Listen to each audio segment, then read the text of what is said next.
नमस्कार किसान साथियों। आज आपके लिए एक बहुत ही इम्पोर्टेंट जानकारी लेकर हाज़िर हुए हैं। आप सबके सामने एक बहुत बड़ी समस्या है, चाहे वो मध्यम वर्गीय किसान हो, छोटी जोत वाला किसान हो या बड़ा ज़मींदार। फसल लगाने के साथ-साथ खेत में कई ऐसे अनावश्यक खरपतवार उग जाते हैं, जिनका समाधान करने के लिए आपको बाज़ार से महँगे ऐसे रसायनों का प्रयोग करना पड़ता है, जिससे आपकी ज़मीन खराब हो रही है, इससे आपकी फसल खराब हो रही है और उस फसल के उत्पादन के सेवन से हम स्वयं बीमार पड़ रहे हैं। तो आज एक ऐसा प्राकृतिक तरीका जो पहले अपने दादा परदादा उनके दादाजी उपयोग किया करते थे, जब ऐसा समय नहीं था कि बाजार में दवाएं आती थी। आज तो आपको कई तरह की खरपतवार नाशक दवाएं मिल जाती हैं, वो भी अलग-अलग फसल के लिए, जैसे कि चौड़ी पत्ती वाली फसल, पतली पत्ती वाली फसल, त्रिमासिक, अर्धवार्षिक, वार्षिक, ऐसे कई तरह के वैज्ञानिकों ने खरपतवार नाशक दवाइयाँ तैयार कर ली। पर आज भी वो वैज्ञानिक इन पुरखों की तकनीक के आगे शून्य है। मैं बात कर रहा हूँ, ये खेत के अंदर खड़ा हुआ, ये जो आप फसल देख रहे हैं, ये प्राकृतिक तरीका है, पुराना तरीका है और ये आज हम बीज संजोते हुए चले आ रहे हैं। और एक ऐसे किसान से मिलाऊंगा जिन्होंने नौकरी पैसा छोड़कर अपने खेत की उर्वरक क्षमता को बनाए रखने के लिए इन्होंने ये फसल लगाई। फसल का नाम मैं पहले बता देता हूँ, यह है सनई। अब ये क्या काम किया पिछले साल और इस बार क्या काम किया इन्होंने और कब बुआई की, सारी विस्तार से जानकारी आप इनकी जुबानी सुनिए।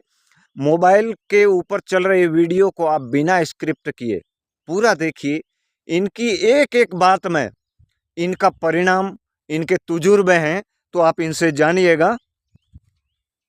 नमस्कार जी। नमस्कार। आप अपना थोड़ा इंट्रोडक्शन दे दें ताकि युवा किसान भाई जो आज खेती से मुंह मोड़ रहे हैं, उनके लिए पहले आप एक प्रेरणा स्रोत है।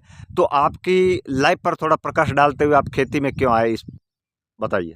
सबसे पहली बात तो ये बताता हूँ किसान भाइयों को, मैं पेशे से सीनियर अकाउंटेंट था जयपुर में। मेरी काफ़ी अच्छी जॉब थी, लेकिन मेरे यहाँ पे काफ़ी सालों से रसायन का उपयोग हो रहा था। तो मैंने सोचा खेती बाड़ी एक बार संभाल लूँ मैं।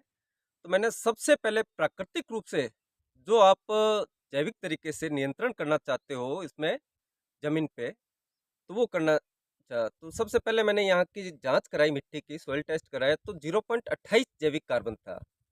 उसके बाद में मैंने वापस एक बार राजू राम जी से परामर्श किया, तो वहाँ से मेरे को आज्ञा मिली कि आप सनई या ढैंचा बो। तो ढैंचे में एक समस्या आती है कि ढैंचे में खरपतवार नियंत्रण नहीं कर पाते हैं, लेकिन सनई ऐसा है, सनई में आप जैसे ही खरपतवार हो भी जाती है, अगर उग जाती है तो उसको नष्ट अपने आप में कर देता है वो, और ज़मीन में उर्वरक क्षमता भी काफ़ी अच्छी बढ़ा देता है। तो मैंने 1 साल पहले भी लगाई थी और अब वापस दोबारा लगाई। तो मेरे यहाँ से 0.28 जो जैविक कार्बन था ज़मीन का, तो वो अब बढ़ के 0.40 0.50 हो चुका है, जिसमें 40 साल से रासायनिक यूज़ में।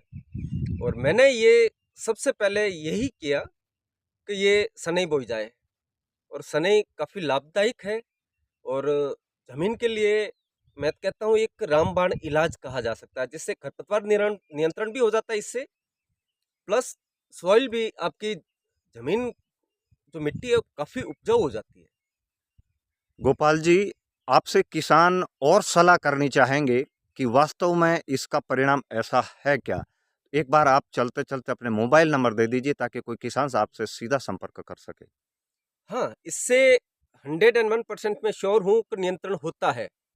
और मैंने ये दूसरी बार सनई बोई अभी, तो काफ़ी नियंत्रण हुआ है मेरा काम।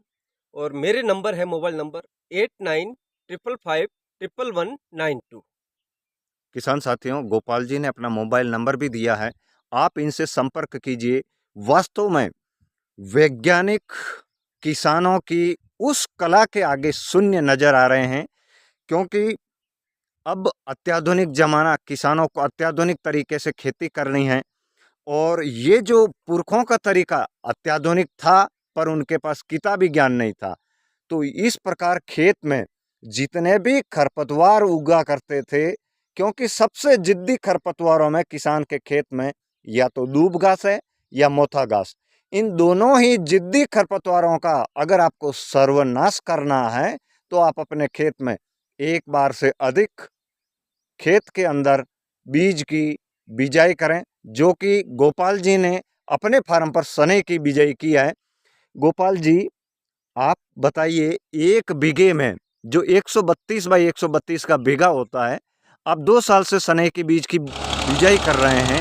आपने पहले तो बीज की बिजाई किस तारीख को की? मैंने ये 1 जुलाई को की थी और 1 बीघे में 10 किलो मैक्सिमम आप यूज़ में ले सकते हो इसको। बहुत ही महत्वपूर्ण जानकारी आपने किसानों तक जुटाई। किसान साथियों, ये एक परंपरागत पौराणिक पुरखों का आजमाया हुआ, हाँ, भले ही आप अत्याधुनिक खेती कीजिए, पर पुरखों के ज्ञान को साथ में रखते हुए, उनके अनुभवों का अनुसरण करते हुए अगर आप खेती करते हैं तो दुनिया की कोई ताकत नहीं, दुनिया का कोई ऐसा वैज्ञानिक नहीं जो खेती में आपको सफल होने से रोक सके। आप अपने खेत में खरपतवार नियंत्रण करने के लिए सनई घास जरूर लगाएं। हाँ, गोपाल जी ने एक बात कही और हमारे भी ये बात संज्ञान में है, क्योंकि हम पिछले 15 सालों से जैविक खेती कर रहे हैं। तो किसान के सामने सबसे बड़ी दिक्कत होती है कि सनई का बीज बड़ी मुश्किल से मिलता है और ढैंचे का बीज तो सरकार भी अनुदान पे देती है। तो अगर आपको बीज चाहिए अगली बार, तो आपने गोपाल जी के नंबर पहले मोबाइल में ले ही लिए हैं, आप इनके नंबर सेव करके रखिए। और इन्होंने 1 जुलाई को बीज की बिजाई की। अगर आप नेचुरल तरीके से खरपतवार नियंत्रण चाहते हैं तो आप अपने खेत में प्रति बीघा 10 से 12 किलो सनई घास की बिजाई करें। सनई बिजाई का समय इन्होंने बताया 1 जुलाई, आप इससे पहले भी कर सकते हैं, क्षेत्रवार, मौसम के अनुसार, बारिश के आगमन के अनुसार। तो किसान साथियों, मैं आपको इसकी खासियत क्या, इसके अंदर खरपतवार क्यों नहीं आता, इसका हमने जो विधिवत उपयोग देखा। इस खेत के अंदर जो आपको सनई घास दिख रही है, वास्तव में इसके अंदर दूसरा कोई खरपतवार नहीं है।